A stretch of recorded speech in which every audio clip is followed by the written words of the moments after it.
अस्सलाम वालेकुम दोस्तों, मैसेज किंग ऐप के अंदर एक फ़ीचर का इजाफ़ा हुआ है जिसका बेसिक पर्पज़ ये है कि आप एक्सेल फाइल से डायनामिकली मैसेज जनरेट कर सकें।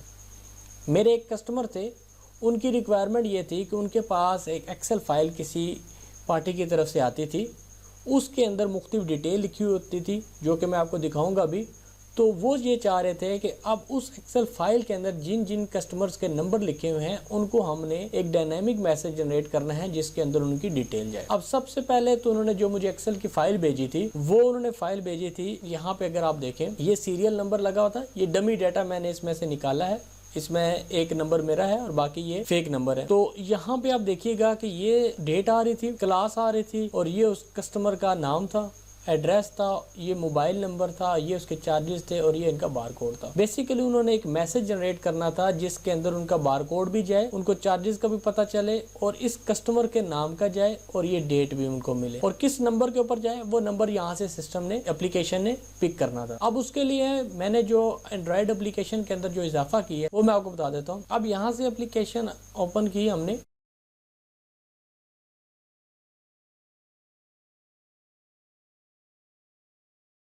इसके अंदर हम यहाँ से सेंड SMS की तरफ जाते हैं। अब इस एप्लीकेशन का मैं इंट्रोडक्शन तो नहीं दूंगा क्योंकि ऑलरेडी इसके ऊपर वीडियो बनी हुई है, मैं स्पेसिफिक उस एक फीचर की तरफ जाता हूँ। तो वो फीचर ये था कि यहाँ पे इंपोर्ट सोर्स में उन्होंने जाना था। इसके बाद ये कस्टमाइज SMS का एक ऑप्शन उनको मिला था इंपोर्ट सोर्स के अंदर, यहाँ पे उन्होंने क्लिक करना था। ये उन्होंने मैसेज लिखा हुआ था, यहाँ पे उन्होंने करली ब्रैकेट्स के अंदर उसका नाम लिखा था जो एक्सेल के कॉलम का नाम था और इसके बाद अराइव डेट, ये डेट उन्होंने लिख दी थी। ये बेसिकली उनका मैसेज था। मैसेज कुछ भी आप लिख सकते हैं, अपनी मर्जी से चेंज भी कर सकते हैं और चेंज करने के बाद आपने यहाँ से सेव कर देना है। इसके बाद यहाँ से आपने एक्सेल फाइल पे आना है।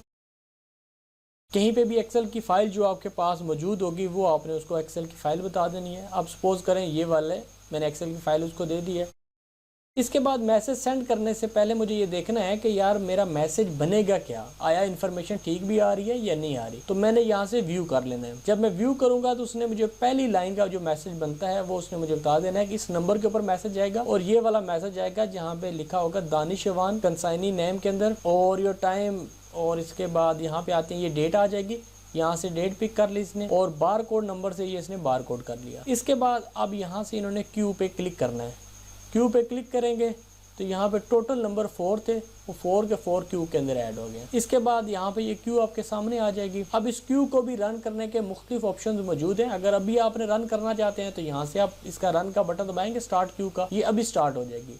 लेकिन अगर आप ये चाहते हैं कि मेरे मैसेज बहुत ज़्यादा हैं तो मेरी सिम ब्लॉक ना हो, तो इसके लिए फिर डिले सेटिंग का ऑप्शन इसके अंदर मौजूद है। यहाँ पे हर SMS के बाद 10 से 15 सेकंड का डिले हो और 60 से 90 सेकंड का हर 20 मैसेज के बाद डिले हो। और अगर आप ये चाहते हैं कि हर मैसेज जो स्टार्ट हो उसके स्टार्टिंग में उसका नंबर लिखा हो रिसिपिएंट का, तो यहाँ पे आप ये क्लिक कर सकते हैं। और अगर आप चाहते हैं कि मैसेज के एंड के अंदर उसका नंबर लिखा जाए तो ये आप ये लिख सकते हैं। और अगर आप स्टार्ट में चाहते हैं तो आप लिखेंगे मैसेज टू नंबर, आगे यहाँ से ये नंबर आ जाएगा। बाकी यहाँ पे आपने इसको बता देना है कि कितने मैसेज के बाद इसने खुद स्टॉप हो जाना है। अगर आपके नंबर ज्यादा है, सिम ना ब्लॉक हो, इसकी वजह से यहाँ पे एक्स्ट्रा प्रिकॉशन के तौर पर यहाँ पे एक्स्ट्रा लिमिट भी दी हुई है। और अगर आप ये चाहते हैं कि नंबर तो मैं यहाँ पे क्यू में ऐड कर दूं लेकिन मैसेज सुबह 10 बजे ही जाएं, तो यहाँ से आपने शेड्यूल सेलेक्ट कर लेना है। यहाँ से आप सिलेक्ट शेड्यूल पे आएंगे, इसको आप बता देंगे 10 और इसको आप बता देंगे यहाँ पे जो टाइम है 10:10 पे, 10:10 पे आपने इसको बता दिया। और कितने दिनों तक ये आपने शेड्यूल रिपीट करना है यहाँ पे डेज बता दिए और इसके बाद आपने स्टार्ट शेड्यूल कर दिया।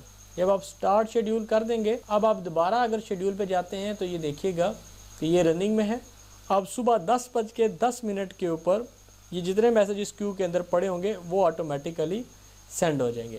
लेकिन अगर आप एक क्यू रन कर रहे हैं उसके अंदर बहुत ज़्यादा मैसेज हैं और आप चाहते हैं कि अर्जेंट मैसेज किसी को सेंड करना है, तो फिर आपने क्या करना है, आपने Q1 की बजाय Q2 को सिलेक्ट कर लेना है। यहाँ पे कस्टमाइज में जाएंगे, बाकी प्रोसीजर सेम रहेगा और यहाँ पे Q2 का आपने बटन दबा देना है। तो ये आप दूसरी क्यू के अंदर सेंड करके फिर उसको आप स्टार्ट कर सकते हैं। तो ये बेसिकली एक फीचर ऐड हुआ था। अक्सर कस्टमर कहते थे कि हमने एक्सेल से कस्टमाइज लोगों को मैसेज सेंड करना है, उसका कोई सोल्यूशन दे।